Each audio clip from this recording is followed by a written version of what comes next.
Sa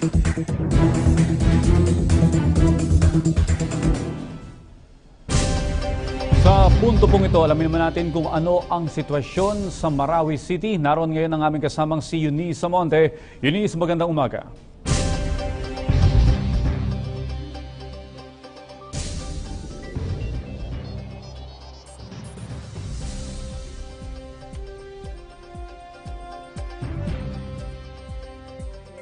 Lieutenant General Ferdinand Caldes ng paumanhin sa ating mga kababayang Muslim dahil sa mga patuloy na pag-atake ng teroristang grupo ngayong panahon ng Ramadan.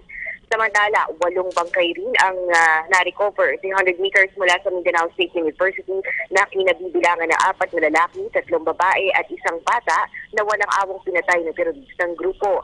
At kahapon nga, 4 na bangkay ng Kristiyano ang nakita natin sa Matampay Crossing dito sa May Marawi pa rin, gaya ng ibang mga napatay ng maute na Kristiyano, nakatali ang kamay at walang awang pinagbababaril at itinapon sa bangin.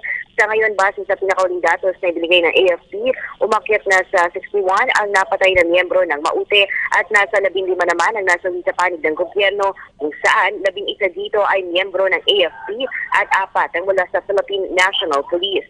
Pinabulaanan rin ng AFP ang mga kumakalat sa social media na mga teroristang grupo na mismo ang nagsasagawa ng mga chat points. Inuulit po ng militar, kontrolado na nila ngayon ang sitwasyon at sapat po ang bilang ng ating mga sundalo na narito ngayon at nakikipaglaban sa Marawi. Samantala, nagpasalamat naman si Marawi City Mayor Mahul Gandamra sa ating mga sundalo na 24 oras na nga nagtatrabaho para maubos itong grupo ng maute at para maprotektahan itong ating mamamayan. Hanggang sa mga oras na ito ay nagpapatuloy pa rin ng ofensiba ng ating militar. Kung yun naririnig ay tuloy-tuloy pa rin nga sa aking background yung mga pambobomba at putukan upang tuloy na nga maubos itong miyembro ng teroristang grupo. Mula sa mga very accurate airstrikes at sa mga operasyon sa bawat bahay sa Marawi, tinitiyak ng militar na wala nang dapat ipag-alala ang ating mga kababayang Muslim.